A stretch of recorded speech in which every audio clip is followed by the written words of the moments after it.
Voilà, bonjour à chacun, à chacune, aussi aux nouveaux que plaisir à revoir pour certains. C'est le temps de la parole qui nous rejoint.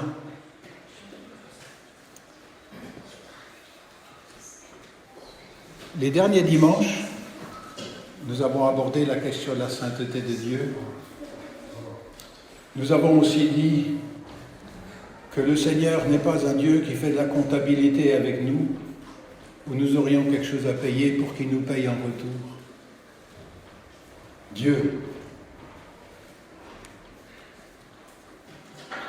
le Créateur du monde, centre de tout ce qui se réclame de lui, Créateur de la vie, Sauveur, aimant.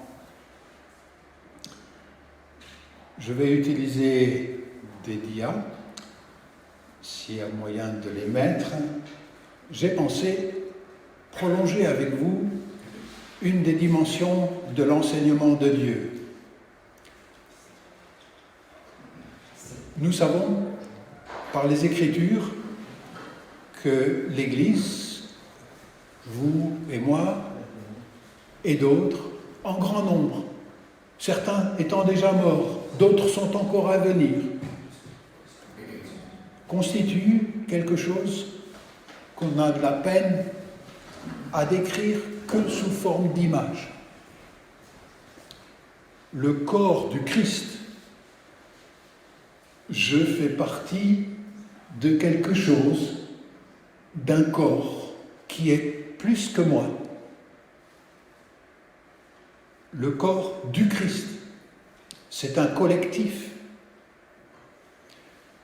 Et par la grâce de Dieu, vous et moi pouvons en faire partie.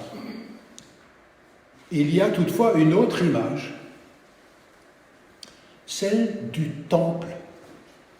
Et c'est cette deuxième image que j'aimerais avec vous méditer sur la base de l'enseignement de l'apôtre Pierre.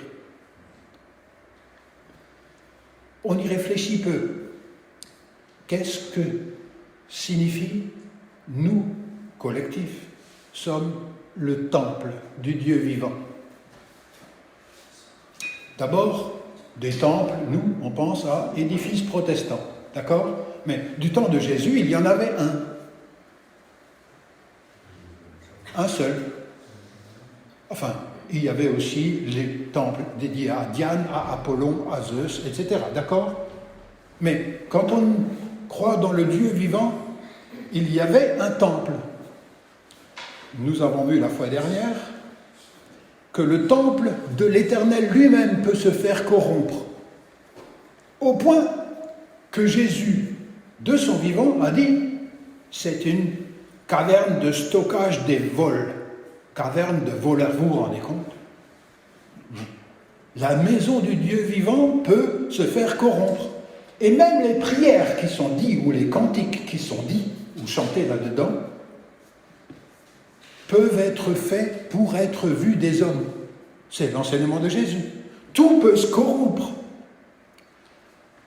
Jésus a dit que cette génération ne passerait pas avant que le temple ne soit démoli, et ça c'est effectivement arrivé.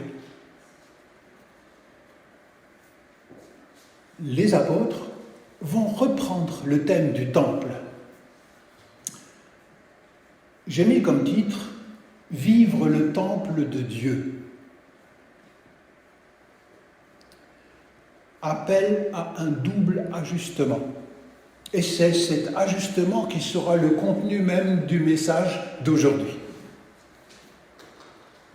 Déjà, je veux prendre conscience que le temple, c'est une habitation de Dieu parmi les nations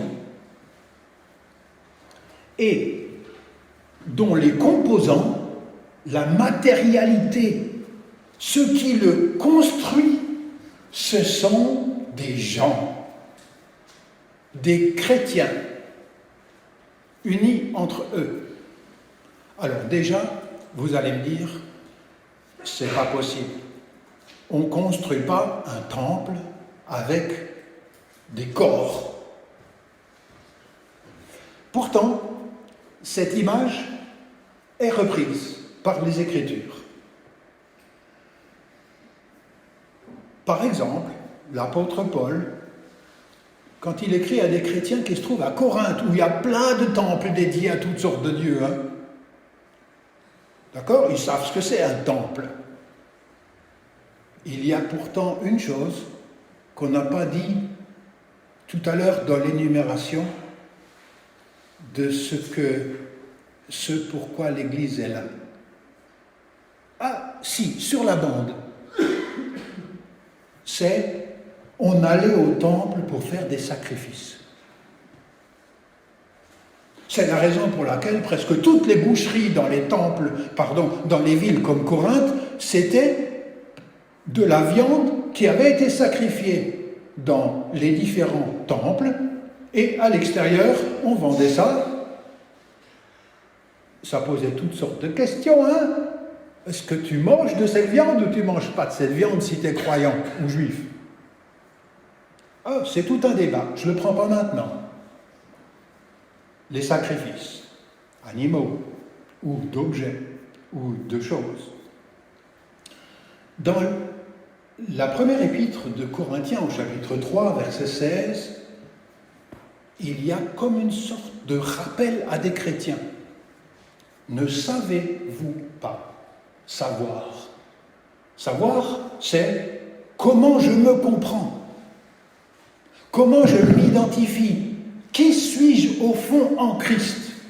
Quand j'ai été baptisé, qui suis-je? Ne savez-vous pas? C'est un bon rappel pour moi. Que vous êtes collectif, et pas seulement je suis un enfant de Dieu. Ça, c'est cadeau de la grâce de Dieu. Mais plus loin que ça, en vue de quoi? Vous êtes collectif, le sanctuaire de Dieu. Et s'il habite, que l'Esprit de Dieu habite en vous. C'est extraordinaire. L'Esprit de Dieu habite en moi, personne, par la nouvelle naissance, où je reçois son Esprit, comme à la Pentecôte à l'époque, mais où le but de l'Esprit, c'est un collectif. Alors, il ne faut pas rêver, c'est un vrai collectif, avec des gens aussi divers que nous. Et encore, on peut encore plus diversifier. Je me souviens, la semaine, il y a 3 jours, je me fais livrer des pelets. Arrive un monsieur taillé en V, ici, d'accord, pas comme ça, bodybuilder, beau mec, enfin, je sais pas, ça dépend des goûts, tatoué de partout. Bonjour monsieur, bienvenue, comment allez-vous? Mal. Qu'est-ce qui se passe? Je me suis fait larguer par mon ami. J'ai plus goût à rien. Je suis coupable. J'ai accueilli mon ex-femme dans mon propre lit conjugal. Je suis coupable. Je suis responsable. J'ai besoin d'en parler. Alors, on a réfléchi sur quand on est ensemble, collectif ou un couple, qu'est-ce qui fragilise? Alors je lui ai dit, vous savez, dans les Écritures, il y a quelque chose sur la corde à 3 brins ne rompt pas facilement. Monsieur, madame et.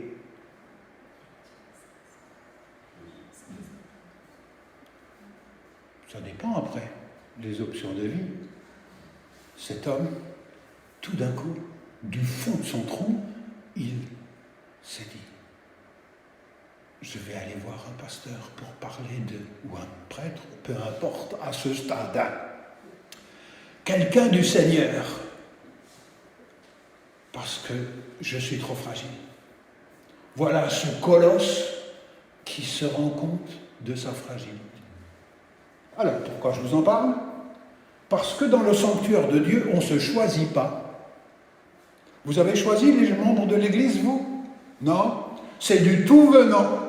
Et le Seigneur peut nous surprendre dans ce qui vient, et dans ce qui rentre et dans ce qui sort. Le Seigneur, il prend les gens et lui construit son Église, et c'est mieux comme ça. Parce que tous les clubs se choisissent les uns les autres. Mais il y a un lieu où Dieu construit. Vous êtes le sanctuaire de Dieu et l'Esprit de Dieu habite en vous. Alors, j'ai choisi un tas de pierres. On est très divers, n'est-ce pas? Nous déjà. On n'est pas fait pour s'ajuster les uns aux autres. Il y a plein d'endroits où on est agacé par le comportement et la culture et l'échelle de valeur de l'autre, non? Est-ce que tu manges de cette viande sacrifiée aux idoles ou pas? Alors la moitié de l'Église dira oui et l'autre moitié dira non. Hein? Et après on doit réfléchir, et l'apôtre Paul, heureusement, écrit des lettres à ce sujet. Ce n'est pas le sujet de l'aborder maintenant, mais il y a 1001 raisons pour lesquelles nous ne sommes pas faits pour construire un mur. Enfin, une maison. Vous êtes d'accord? Et après, c'est comment tu chantes, comment tu pries. Et puis, enfin, là n'est pas l'essentiel. L'essentiel, c'est que Dieu veut habiter parmi des humains. Alors, j'ai facilité la chose, j'ai pris des Legos. Lego, c'est déjà triché. Ils sont tous en angle droit, vous avez vu? Enfin, presque tous, hein, en angle droit. Et ils ont tous le même rond pour se mettre l'un dans l'autre. D'accord? C'est mieux là que là-bas. Hein. Vous préférez faire une maison avec ça ou avec ça?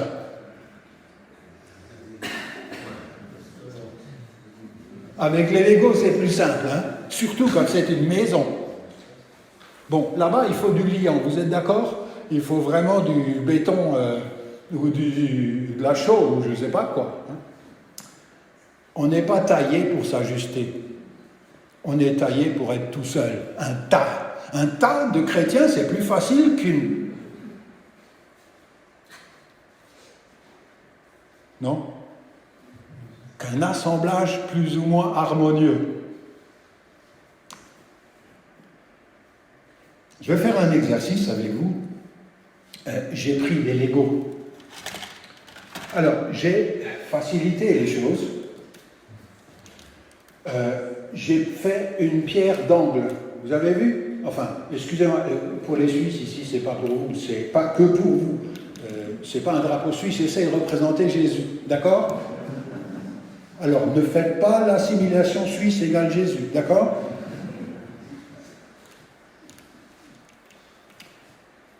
Et puis, j'aimerais bien qu'on fasse une maison. Ceux qui veulent.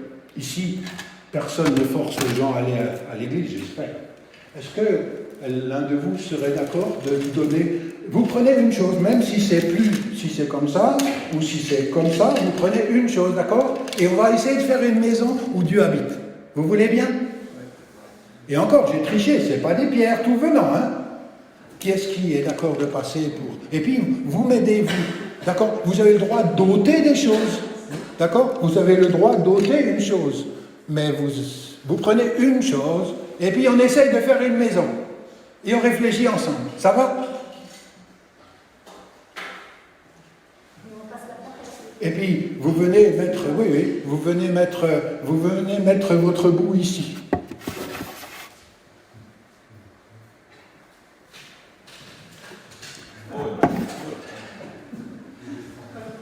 Alors, oui, les fenêtres, c'est un peu pour les évangélistes, les prédicateurs, c'est quand on voit de l'extérieur dedans, hein, c'est ça, hein. Il y en a qui ont des toits, il y en a qui vont être... Ils se sentent tout petits dans le... Alors vous pouvez prendre un pan de mur, et après on essaie de faire une maison. Alors ceux qui peuvent déjà venir, vous venez, ça va plus vite, hein. Vous venez, vous participez. Les aînés, vous pouvez rester assis, ça va bien. Enfin, quand je dis aîné, c'est au-dessus de 90. Hein.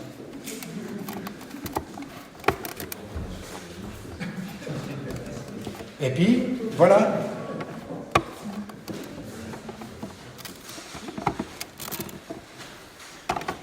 Oh là, c'est trop. Voilà, on y arrive. Ah ben, elle sera bien éclairée. Oui, allons-y.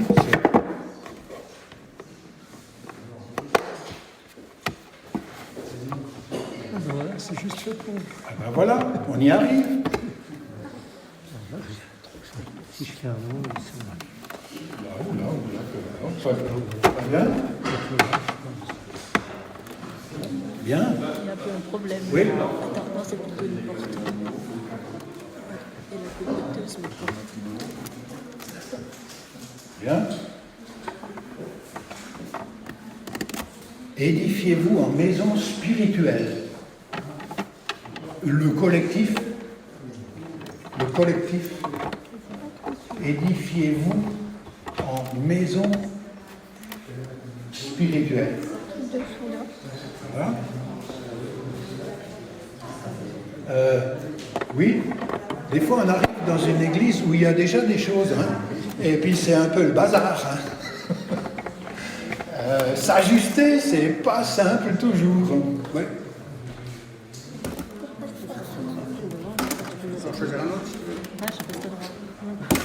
Il y en a encore, hein, ceux qui veulent. Non, non, c'est fais un truc pour fermer. Ah, à la fin, ça devient plus difficile. Hein. Tiens, j'ai un arteau là, hop, au-dessus d'une fenêtre.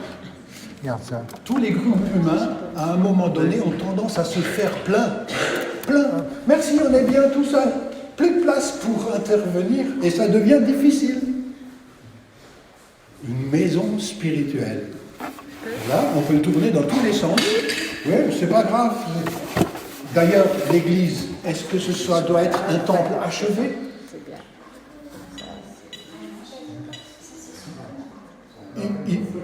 Il faut que ce soit une construction. Un temple qui est en cours d'achèvement. Hein, en cours d'achèvement. C'est pas fini. Ça continue.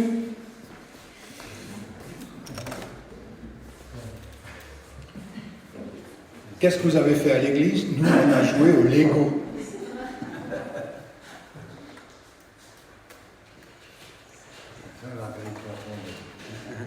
Voilà, hein?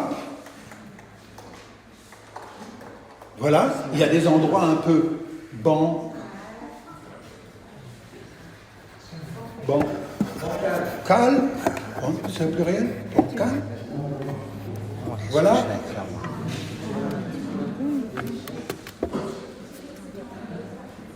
Quelle est la différence entre un chantier en cours d'achèvement et puis un chantier abandonné?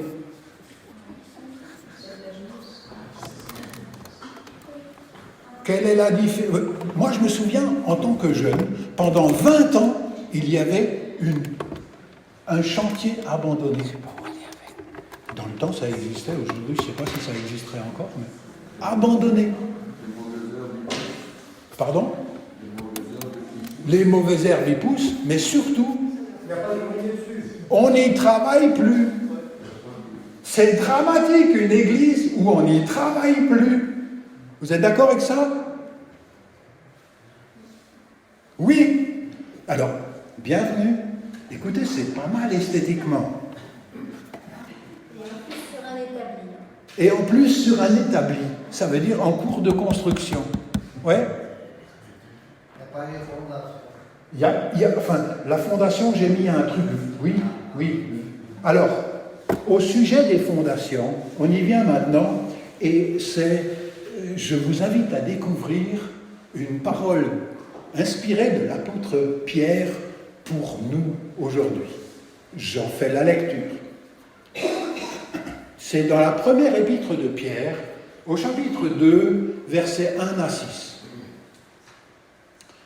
Rejetez donc toute méchanceté.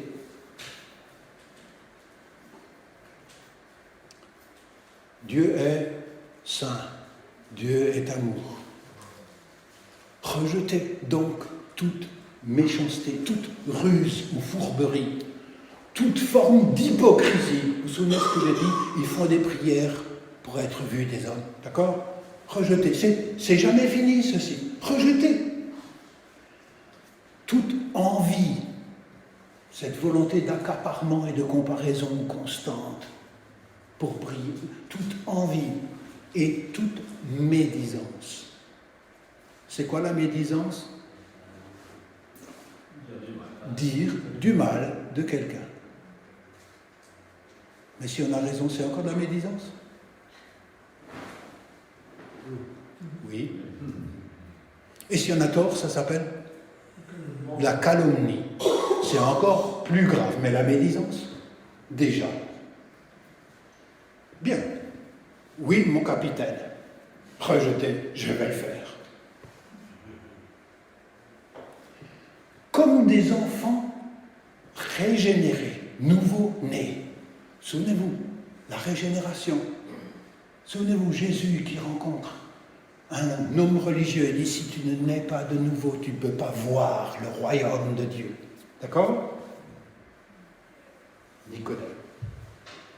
Comme des enfants nouveau-nés. Souvenez-vous, mon bodybuilder. Qui sait s'il n'est pas ajouté à l'Église? Il m'a dit à la fin, avant de le quitter, merci beaucoup, ce que vous avez dit, ça m'a touché. C'est quoi votre truc des 3 brins? Ça va m'aider pour mon couple. Je lui ai dit, ça vient de l'Écriture, du livre de la Coëlette, l'Ecclésiaste. Ah, vous avez une Bible? Non. Vous en voudrez une? Oui. Oui. Hop, je rentre à la maison, trouve une Bible. Essayez d'avoir toujours une Bible à portée de main. Tu sais jamais. Et puis je lui ai dit, que Dieu vous bénisse. Et il est parti, je ne sais pas comment, de nouveau avec l'espérance. Dieu sait. Dieu sait. Et c'est lui qui est à l'œuvre et lui construit. Rejetez donc toute médisance. Comme des enfants nés nouveaux, désirez le lait pur de la parole de Dieu, de Jésus. C'est lui qui est la parole, incarné. Tu veux voir Dieu? Regarde Jésus. Familiarise-toi avec lui. Désirez le lait de la parole. Oui, mon capitaine, j'ai compris. Afin que, par lui, vous grandissiez pour le salut. Ah, mais je croyais, Seigneur, qu'on l'avait ou on ne l'avait pas, le salut. Ah, grandir pour le salut. C'est intéressant. Souvenez-vous, c'est en cours de construction. Si vous avez goûté que le Seigneur est bon. Maintenant, on revient à l'image du temple. Approchez-vous de lui. Pierre vivante. Moi, les cailloux, j'ai jamais vu que c'était vivant. Hein?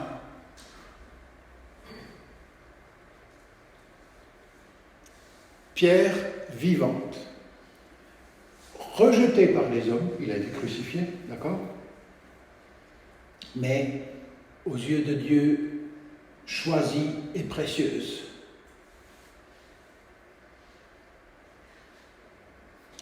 Quoi ce qu'il fait? Oui, mon capitaine, j'ai compris, 3e ordre. Approchez-vous de lui, Jésus. Vous-même, maintenant, c'est nous. Accrochez-vous, c'est nous. Comme des pierres vivantes. Entrez dans la construction de la maison habitée par l'Esprit. C'est quoi ce truc du Saint-Esprit? C'est un collectif. En vue de quoi? De Dieu habitant parmi les humains. Entrez dans la construction de la maison habitée par l'Esprit. Qu'est-ce que tu veux faire, Saint-Esprit? Je veux construire une maison où Dieu habite et me servir de toi comme matériau pour cela. Oui, mon capitaine, j'ai compris le 4e ordre. Entrer dans la construction de la maison habitée par l'Esprit pour, et c'est pour ça que les temples existent, constituer une sainte communauté de sacrificateurs, de prêtres, si vous voulez. Mais le mot prêtre est un mot qui est mal adapté ici. C'est le service du temple dans le temps. Que font les sacrificateurs? Ils sacrifient. Ils prient. Mais ils sacrifient quelque chose au Dieu vivant qui est agissant. Maison habitée par l'Esprit pour constituer une sainte communauté sacerdotale, pour offrir des sacrifices spirituels agréables à Dieu par Jésus-Christ. Alors c'est quoi ces sacrifices? On n'approche pas de Dieu les mains vides, les cœurs vides, oui, pour qu'il les remplisse. Mais les mains vides, c'est un crime de lèse-majesté. C'est le Dieu créateur. Et qu'est-ce qu'il aime comme sacrifice? Je vous écoute. Pardon? Notre temps, oui.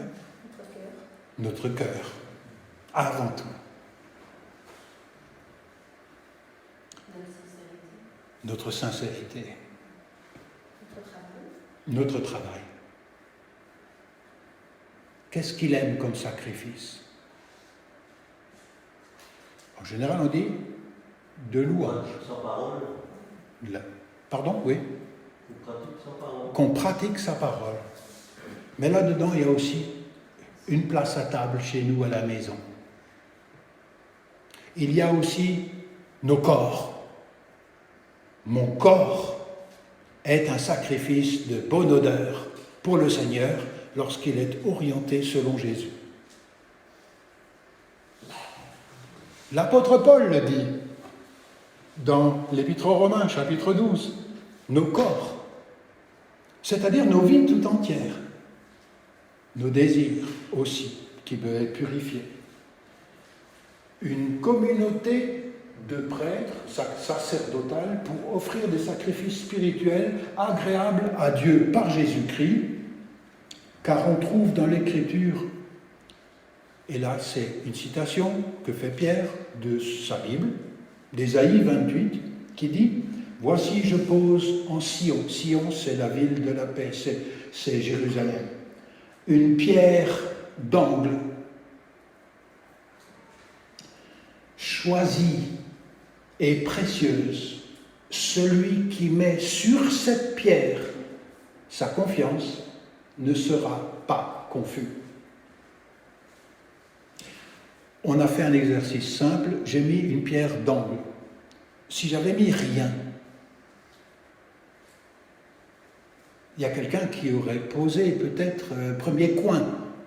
Les pierres d'angle, il y a des pierres d'angle de soubassement, j'en ai vu, ils sont énormes, mais qui ont toutes un angle. Et tout s'ajuste sur cet angle.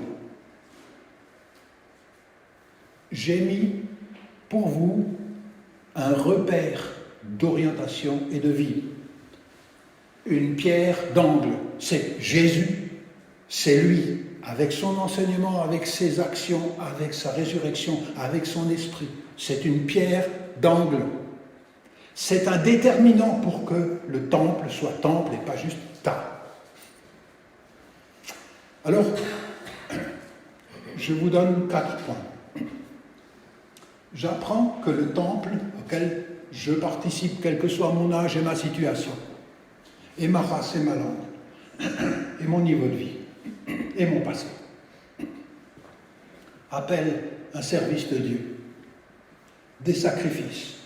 Construisez-vous ou entrez dans la construction pour offrir des sacrifices spirituels agréables à Dieu par Jésus-Christ. J'aimerais dire ici que ce n'est pas que les prédicateurs et les anciens et les diacres qui sont sacrificateurs.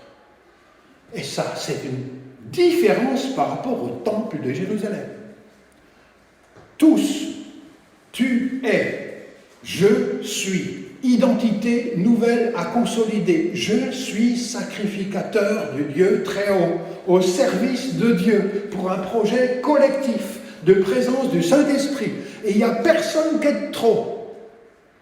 Vous êtes, personne n'est exempté.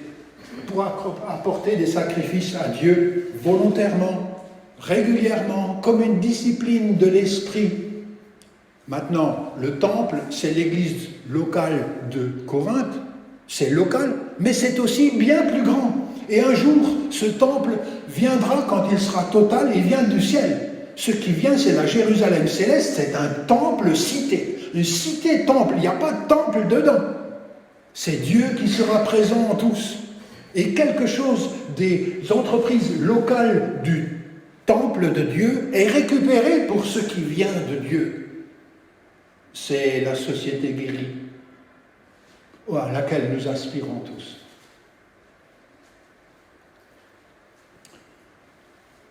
Tous les membres doivent apprendre, je dois réapprendre à apporter un sacrifice à Dieu parce qu'il est Dieu, volontairement, régulièrement, de bon cœur.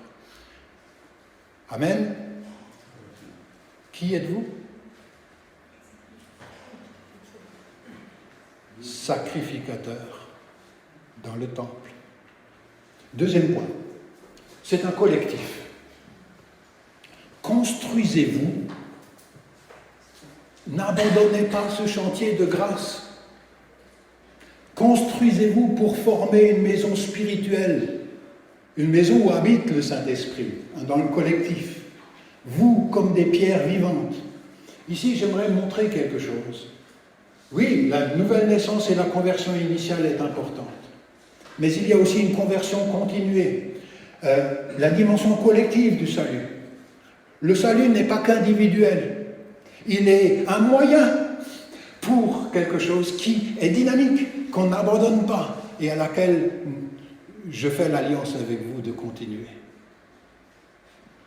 Tous les chrétiens sont concernés dans cet ajustement. Il n'y a pas de traitement particulier, pas de chouchou de Dieu, ni israélien, ni suisse, ni français, ni alsacien, ni... Il n'y a pas de chouchou. Et un jour, la mère de deux qui voulaient être des chouchous, on dit hey, tu vois, moi j'ai deux fils, ils s'appellent Jacques et Jean, mets-les donc à ta droite quand tu régneras. Et la réponse de Jésus, elle est cinglante. Tous égaux.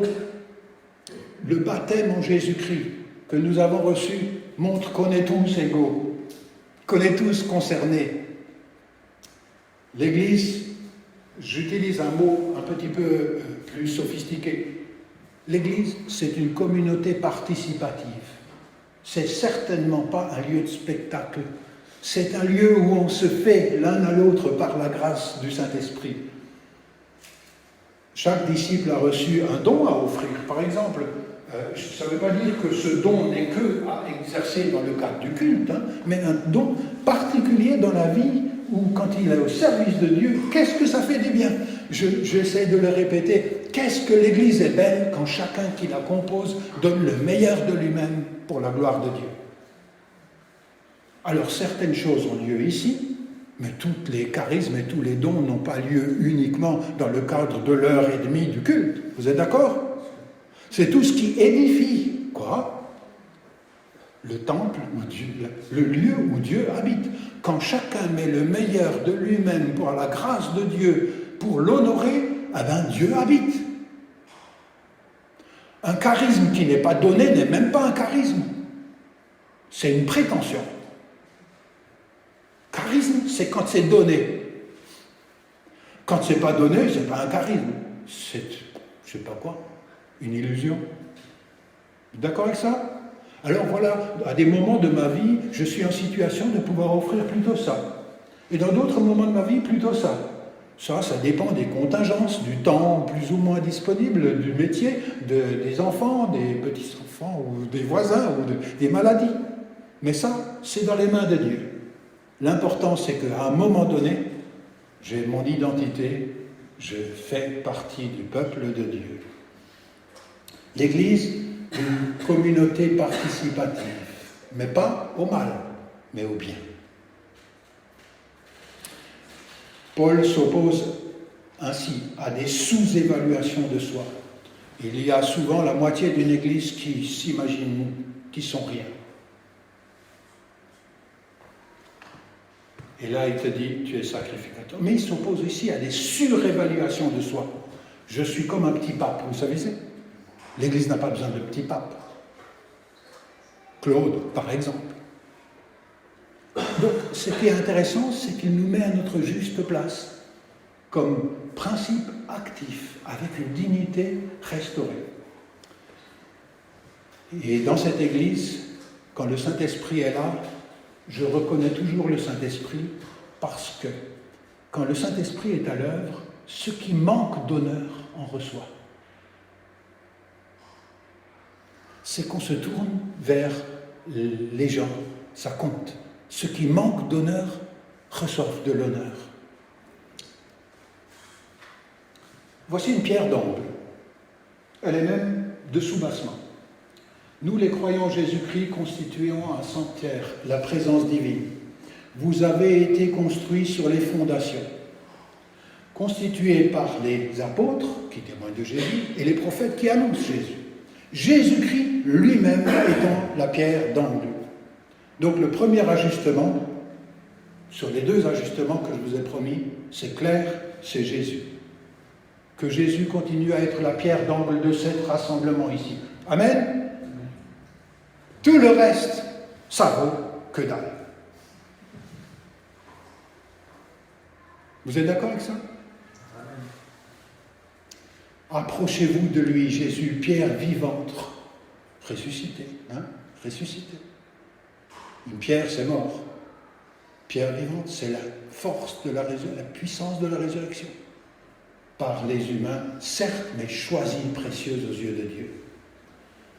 La conversion continuée au Christ est indispensable. Qu'est-ce que ça veut dire? Je veux continuer à me familiariser avec sa parole, son enseignement, son esprit. D'abord s'ajuster sur le Christ. Je ne vous dis même pas sur la Bible, parce qu'avec la Bible, on peut jouer aux hypocrites et aux pharisiens. D'accord avec ça? Mais sur le Christ. Une fois qu'on a vu ça, voici le deuxième ajustement, une image encore d'une pierre d'angle, une autre pierre d'angle qui est cette fois-ci pas de base, mais qui est d'angle. Et tout le reste de l'édifice n'a besoin que de cet angle pour que ce soit un lieu d'habitation, où Dieu habite. Voici le dernier point, s'ajuster sur le Christ, mais ça s'opère par des ajustements nécessaires. Je ne sais pas, certains ont hésité à le mettre. Pourquoi? Vous pouvez m'aider, certains, vous avez eu un problème, ou vous avez fait certaines choses. Ceux qui sont passés ici, les premiers, c'est relativement facile, d'accord? Mais à un moment donné, est-ce que quelques-uns ont eu une petite difficulté? À quel moment? Pardon? Oui, je ne sais pas, quelqu'un parlait. Il y avait une place. Où est ma place quand c'est occupé? Ou mal occupé? Ou si je ne suis pas taillé pour remplir le trou? C'est ça, Et puis la pierre que j'avais ne pouvait pas s'adapter dans l'ensemble. Oui, la pierre que j'avais ne pouvait pas s'adapter dans l'ensemble tel qu'il se présentait. Maintenant, pierre vivante, ça demande parfois une certaine adaptation. Quelqu'un une fois dit, c'était un géant, un prédicateur de New York, un géant. Et il disait, moi, quand je vois des gens se pousser au portillon, c'est précisément là où j'irai pas. Il y a souvent des lieux de service inoccupés. Et il y en a qui peuvent trouver plaisir à aller dans l'inoccupé, parce que justement, quand c'est pas occupé, il y a un trou.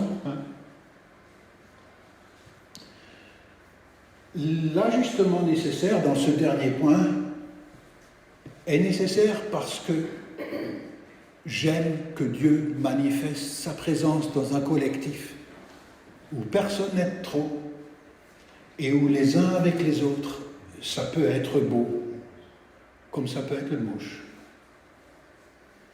Mais ça peut être beau. Chercher ensemble une solution, d'ajustement. C'est aussi vrai pour les couples, non? On n'a jamais fini ça, ou bien? Enfin, je regarde à gauche, je regarde à droite, ou me regardez à moi et regardez ma femme. Le mariage, c'est essentiellement ce qu'on fait l'un avec l'autre, avec l'engagement de ne pas humilier l'autre. C'est minimum, hein? Mais qu'est-ce que c'est beau quand ça marche? On n'a jamais fini. Chercher ensemble une solution à partir des points de vue différents au début.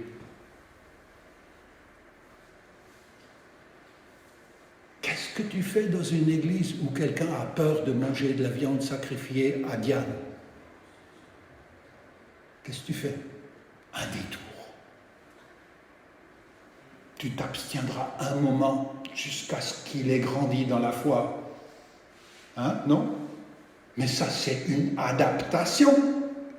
Moi, je me sens libre de manger la viande avec reconnaissance, mais lui pas.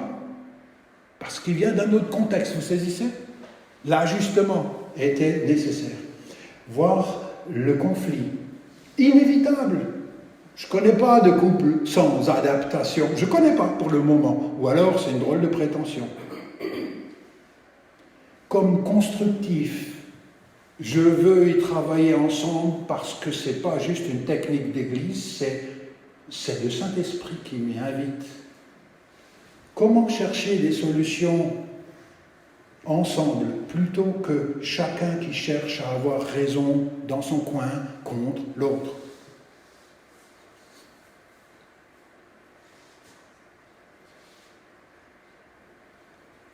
Avoir raison contre l'autre, c'est de toute façon faux.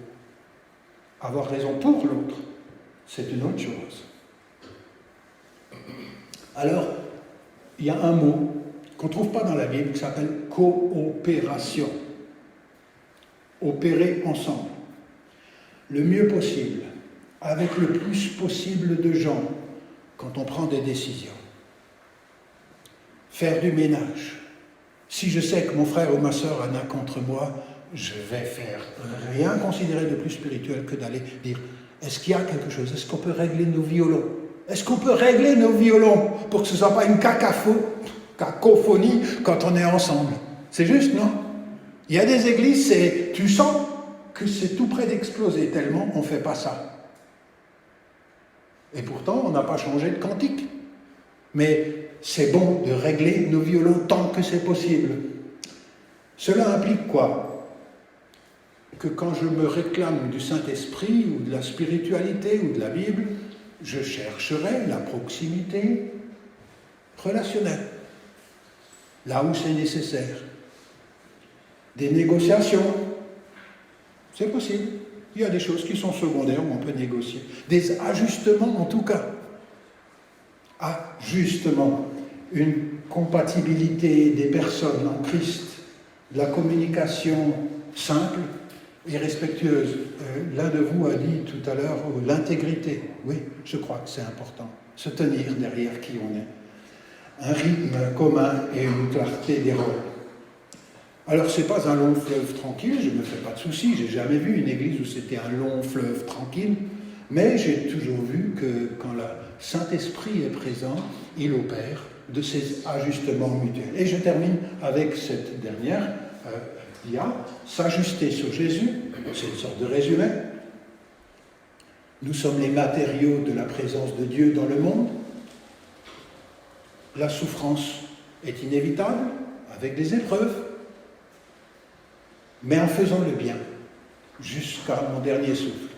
C'est ce à quoi le Seigneur m'appelle. L'Esprit de Dieu y réside. Amen.